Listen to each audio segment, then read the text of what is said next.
क्या हमारा भाग्य तय होता है या हम इसे बदल सकते हैं? इसके लिए एक चीज़ आप सुनिए। हज़ारों वर्षों से लोग एक बहुत आम सवाल पूछते आ रहे हैं कि क्या हमारी जो किस्मत है यानी भाग्य पहले से तय है या हम इसे बदल सकते हैं? जब भी हम अपने जीवन में किसी कठिन परिस्थिति का सामना करते हैं, तो हम अक्सर सोचते हैं कि क्या यह हमारे पिछले जन्मों के कर्मों का परिणाम है?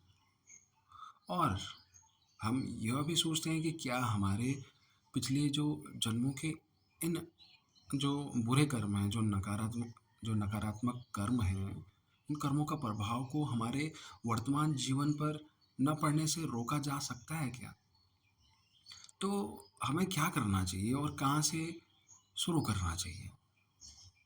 सबसे पहले हमें बहुत गहराई से समझने की आवश्यकता है कि सभी मनुष्यों ने अपने अनेक जन्मों में कुछ बुरे कर्म और कुछ अच्छे कर्म भी किए हैं, ये सभी जानते हैं। लेकिन एक बहुत महत्वपूर्ण बिंदु नोट करने लायक है कि कुछ आत्माओं ने कम नकारात्मक कर्म किए हैं, यानी कम बुरे कर्म किए हैं और कुछ ने अधिक किए हैं।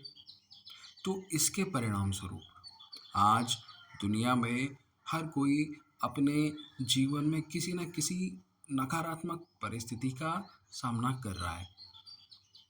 दुनिया में एक सामान्य धारणा है कि भगवान हमारा भाग्य बनाते हैं और हमारे जीवन में जो भी कुछ अच्छा या बुरा होता है, वो भगवान द्वारा तय किया जाता है। लेकिन परमात्मा द्वारा दी गई आध्यात्मिक समझ के अनुसार यह एक सही धारणा नहीं है। वे हमारे जीवन की परिस्थितियों का निर्णय नहीं करते हैं।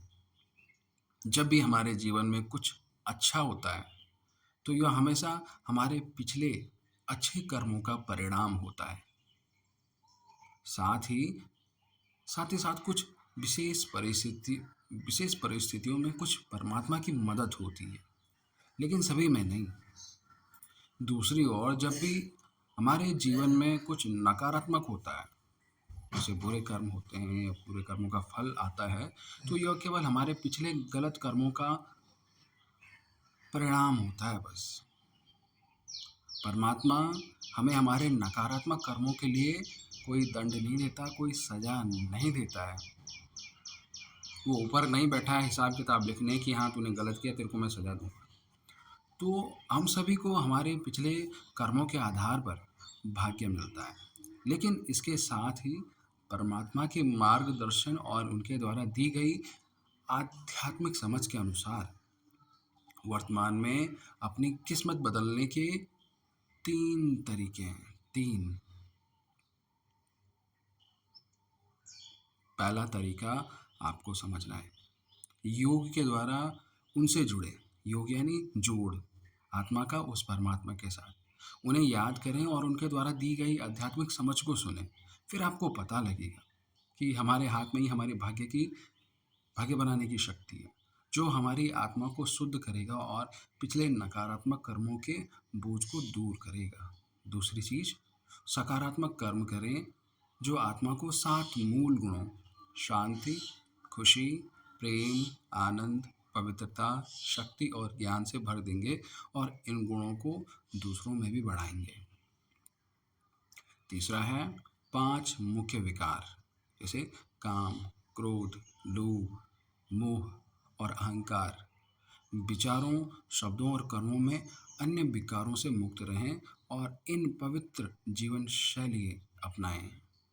जब हम इन तीनों तरीकों को अपने जीवन में अपनाते हैं, तो आत्मा शुद्ध हो जाती है और उसमें भलाई और देने के सकारात्मक संस्कार उत्पन्न होते हैं।